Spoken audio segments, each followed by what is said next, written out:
Welcome to Bhardwaj astrology. हमारे पहले के वीडियो को आप लोगों ने पसंद किया, उसके लिए आप सभी का बहुत बहुत धन्यवाद। आज हमारी चर्चा का विषय है राहु से मिलने वाला शुभ प्रभाव। आज हमने ये टॉपिक इसलिए लिया है क्योंकि सामान्य जनमानस में ये धारणा है कि राहु और केतु पाप ग्रह हैं, अतः इनसे बनने वाला योग या इनका गोचर बुरा फल देता है, परंतु ऐसा है नहीं। कुंडली में बहुत सारे योग होते हैं और यह योग ही बताते हैं कि आपको किसी ग्रह के गोचर का क्या प्रभाव मिलेगा।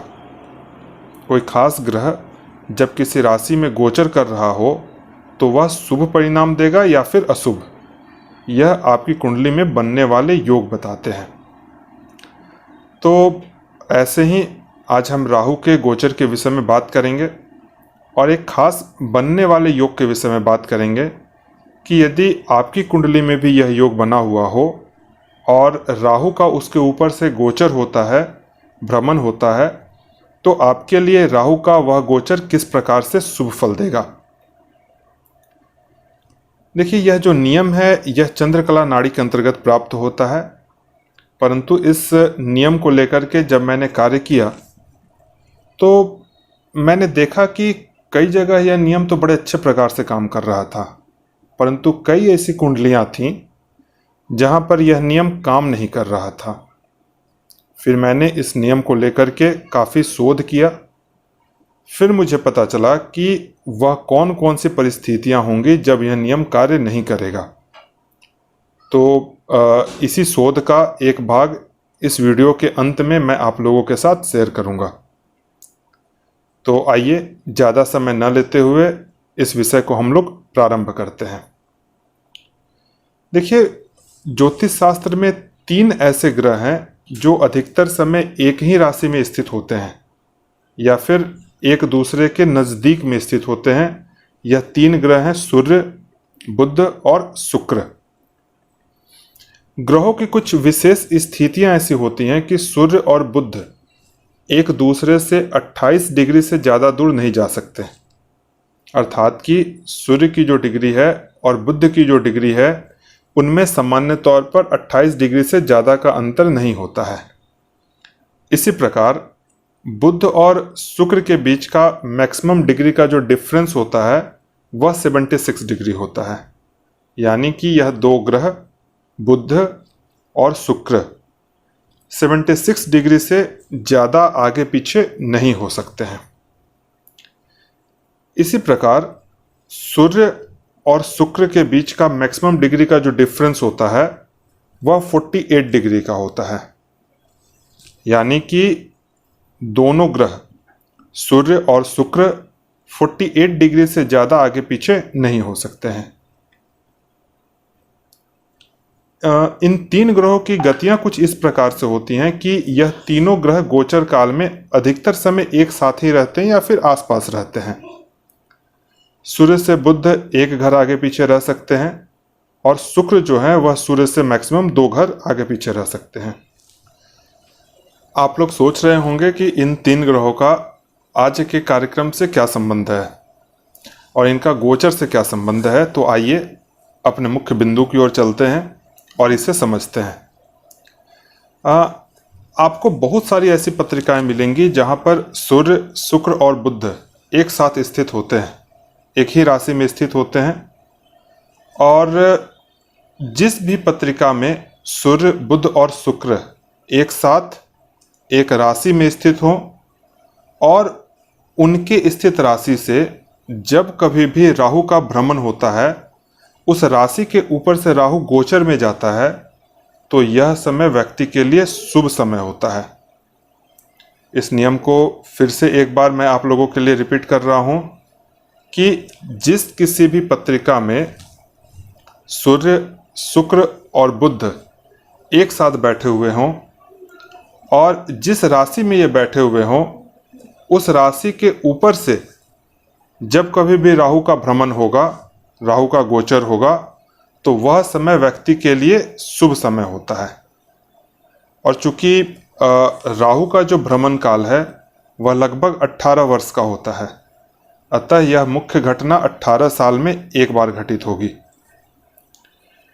इसी गोचर अवधि के दौरान व्यक्ति बहुत सारे ऐसे अपने काम को करते हैं जिसके लिए वह बहुत दिन से प्रयासरत थे और नहीं कर पा रहे थे। जैसे व्यक्ति का प्रमोशन होना या नौकरी का लगना, अच्छे स्कूल कॉलेज में एडमिशन होना, घर का बनना या वाहन का लेना, विदेश जाना, विवाह होना या संतान होना इत्यादि इत्यादि। तो यह तीनों जो ग्रह हैं वह जन्म कुंडली के जिस हाउस में बैठे हुए हैं, वहाँ कौन सी राशि स्थित है, अर्थात तीनों ग्रह किस राशि में स्थित हैं, किस ग्रह के साथ इनका मुख्य संबंध बना हुआ है, वह किस किस घर के स्वामी हैं, इस पर इनका परिणाम निर्भर करता है। कहने का तात्पर्य है कि व्यक्ति के जीवन में जो शुभ घटनाएं होती हैं उनमें से कोई ना कोई एक घटना इस दौरान अवश्य घटित होती है। आइए इसे कुछ पत्रिकाओं के माध्यम से बेहतर ढंग से समझते हैं। आप एक प्रस्तुत कुंडली को देखें। प्रस्तुत कुंडली एक महिला की कुंडली है और इस कुंडली में आप देखेंगे कि 12वें स्थान में सूर्य, बुध और शुक्र मीन राशि के होकर के स्थित हैं। अर्थात कि यह तीनों ग्रह मीन राशि में स्थित हैं और इन तीनों ग्रह में शुक्र जो है वो सबसे ज़्यादा अंशों पर विद्यमान है। शुक्र यहाँ 16 डिग्री पर है और बुध सबसे कम अंश पर 1 डिग्री पर स्थित है। 8 दिसंबर 2005 को जब राहु मीन राशि में गोचर कर रहे थे उस दिन इनका विवाह हो गया। आप देखेंगे कि इनकी कुंडली में शुक्र विवाह स्थान के स्वामी हैं, परिवार के स्थान के स्वामी हैं और उच्च के होकर के जन्म कुंडली के द्वादश स्थान में बैठे हुए हैं। अतः जब राहु इन तीनों ग्रहों की स्थित राशि के ऊपर से भ्रमण कर रहे थे तब इनके जीवन में ये शुभ घटना घटित हुई, इनका विवाह हो गया। और ध्यान देने योग्य बात यह है कि राहु 16 डिग्री पर भ्रमण कर रहे थे और शुक्र की यदि आप डिग्री देखेंगे तो शुक्र भी 16 डिग्री पर थे। अर्थात कि राहु शुक्र के समान अंशों पर भ्रमण कर रहे थे। शुक्र इस जन्म कुंडली में सप्तमेश है, जैसा कि मैंने शुरू में ही आप लोगों को बताया। तो राहु का भ्रमण इनके लिए काफी शुभ फलदायक रहा। इसी प्रकार एक और पत्रिका हम लोग देखते हैं। प्रस्तुत कुंडली में आप देखेंगे कि जन्म कुंडली के 6ठे स्थान में सिंह राशि के होकर के सूर्य, बुध और शुक्र स्थित है। जब गोचर का राहु इनके सिंह राशि से इनके 41वें वर्ष में भ्रमण कर रहे थे तब इन्होंने अपनी नौकरी छोड़ करके 1 मई 2016 को बिजनेस स्टार्ट किया और उस बिजनेस में इन्होंने अच्छे पैसे कमाए, जो इनके लाइफ का एक टर्निंग पॉइंट रहा।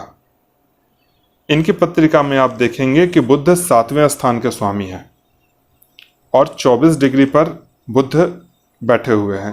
अर्थात बुध की जो डिग्री है वो 24 डिग्री है और नैसर्गिक रूप से बुध जो है वो व्यापार के कारक ग्रह भी हैं और इनके सप्तम स्थान के स्वामी भी हैं। जब गोचर के राहु 25 डिग्री पर भ्रमण कर रहे थे तब इन्होंने अपना व्यापार प्रारंभ किया। अर्थात कि राहु बुध से 1 डिग्री आगे थे। बुध और राहु काफी नजदीक डिग्रियों में थे, जो कि इनके जीवन की एक शुभ घटना रही। अब एक खास स्थिति ऐसी बनती है जहां पर यह नियम अप्लाई नहीं होता है, तो उसे भी हम लोग समझ लेते हैं कि वैसी कौन कौन सी स्थिति है जब यह नियम अप्लाई नहीं होगा। जब कभी भी बुध और शुक्र दोनों एक साथ अस्त हो जाएं तथा सूर्य भी संधि के अंशों पर हो तब राहु का भ्रमण, राहु का गोचर बहुत ज्यादा शुभ फलदायक नहीं होगा।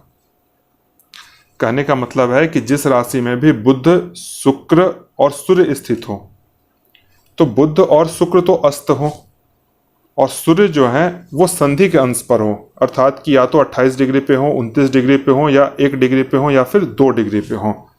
तब ये जो योग है राहु का, इनके ऊपर से जो भ्रमण करने का योग है, ये बहुत ज़्यादा शुभ फलदायक नहीं होगा।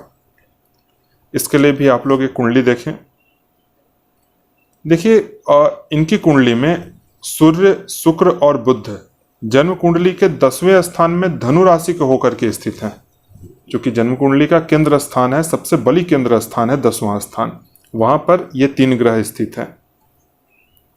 और इस व्यक्ति का जन्म चूंकि 1970 का हुआ है और आप देखेंगे कि इनकी उम्र जो है 50 वर्ष की हो गई और अभी तक राहु के 2 गोचर इनकी धनु राशि से हो चुके हैं।